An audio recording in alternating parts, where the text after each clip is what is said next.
Hi, good afternoon. You're welcome to my YouTube channel. My name is Juliana Ome, and I created this channel for us to discuss pertinent issues concerning mother and child. Over the years, I've had a burden in my heart as regards why women have to die in the course of childbirth. Because I see a huge gap in the disparity between the maternal survival statistics in developed world as opposed to that in developing countries. There's a large gap between maternal survival between these two regions. In fact, it is no more news to have mothers in developing countries travel to some European countries and to America to have their babies. Top on their list is maternal survival. Also, you will agree with me that some women in the developing world have poor seeking health behavior, either due to poverty or ignorance or lack of some sort. Personally, I feel that if we have a medium through which we communicate the right information to mothers, they'll be able to take the right decision and informed decision and then make proper decision and stay alive for us. I'm yet to meet one person who does not know someone or someone that knows someone that has died from maternal mortality. Maybe a sister, a friend, a colleague, a daughter, a sister-in-law, a daughter-in-law, or even a wife. Mothers die daily from preventable causes of maternal mortality. By the way, what is maternal mortality? It is the death of a woman while pregnant or within 42 days of termination of the pregnancy, irrespective of the site or duration of the pregnancy, from causes related to the pregnancy or aggravated by the pregnancy or by its management, but not due to incidental or accidental causes. Take, for instance, an adult female who is pregnant and then bleeds in cause of childbirth and dies from it. It is maternal mortality. As opposed to if that same woman in pregnant state probably run over by an oncoming vehicle and she dies from that accident. It is no maternal mortality because that is an accidental or incidental cause. That being said, there is nothing more tragic than a mother losing her life in the course of childbirth, in the course of giving life to another.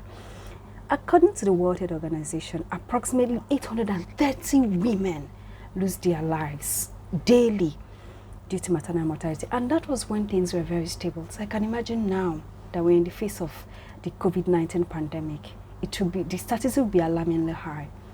Now, 94% of this maternal mortality occurs in low and middle income countries. You may want to ask, what are those things that take life away from our mothers? There are two basic categories: medical and the non-medical causes, or what we call the socio-economic factors or cultural factors. Medical causes can be direct medical causes directly related to pregnancy or indirect medical causes. Direct medical causes are direct factors in pregnancy like bleeding in pregnancy, hypertensive diseases, sepsis, complications of labor like prolonged labor or obstetric labor, while indirect medical causes can be things like malaria, anemia, hepatitis, infection, HIV and AIDS. You will agree with me that if an adult female suffers from malaria, especially in malaria endemic regions, she can just take an over-the-counter drug and recover. But when a pregnant woman suffers from that same malaria, it's a different ballgame altogether. She may die from the complications of malaria. That being said, what are the socioeconomic factors? Ignorance, low education, poverty, lack of access to good health care. History has it that we have lost many women in maternal mortality in no particular order. Julius Caesar, the daughter of Julius Caesar, died from maternal mortality. In Pradesh, in India, the Taj Mahal building, it stands tall in honor of Taj Mahal, who died in 1631 at the age of 38 years old from postpartum hemorrhage after a prolonged labor. What about Sarah Lincoln, the older sister of the 16th president of the United States of America, Abraham Lincoln? He lost the sister to maternal mortality. Then the list is endless. Theodore Roosevelt, he lost his first wife, Alice Lee Roosevelt, to maternal mortality. You know what he said when he got the news? He said, "The light has gone out of my life." I can imagine how many men in our day and time make this statement on a daily basis. If you have been in a space where a man is being given the news of the demise of his wife, it's a terrible moment. You need to see that stare of hopelessness, so painful. It's quite painful to have On a daily, we lose the lights of our homes, the nurturers of our families, the protectors of our children, the uniting factors of our societies, to preventable causes of maternal mortality. I remember in my fifth year in medical school, a close friend and a sister of mine, Dora Emodi, she lost her older sister, late Mrs. Uche Ono, to maternal mortality. It was a very sad day for all of us, herself, her family, her friends.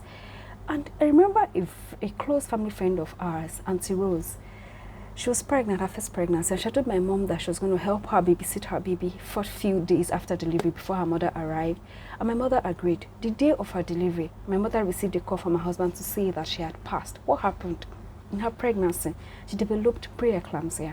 She had this bad swollen edema all over, and she had headache, very bad headaches. She was praying and she told no one. She believed the Lord will help her. When it got so bad, she was rushed to the hospital. She had eclamptic fit, and then she died afterwards. You know the truth, we've lost so many people. At this point, I want us to give a minute silence in honor of our fallen heroes. May their souls rest in perfect peace. Amen. The truth is that the countries that have got it right now, the countries that have very high maternal survival rates, they once had very bad rates, and then we can all get it right. So I feel that if we do our part, if we use our own space, our little space of influence, and do the little that we can, mothers will be able to stay alive. So please, for this cause, I've created this particular channel for us to discuss issues and help enlighten everyone. If you're a man, a woman, a child, an adult, so long as you're listening to me, you're seeing me from where you are, know that you can be a champion of maternal survival. Please spread the news, get mothers, get them to subscribe to this channel, to listen all the time and get information that will help them. Stay safe, stay alive, and see you again.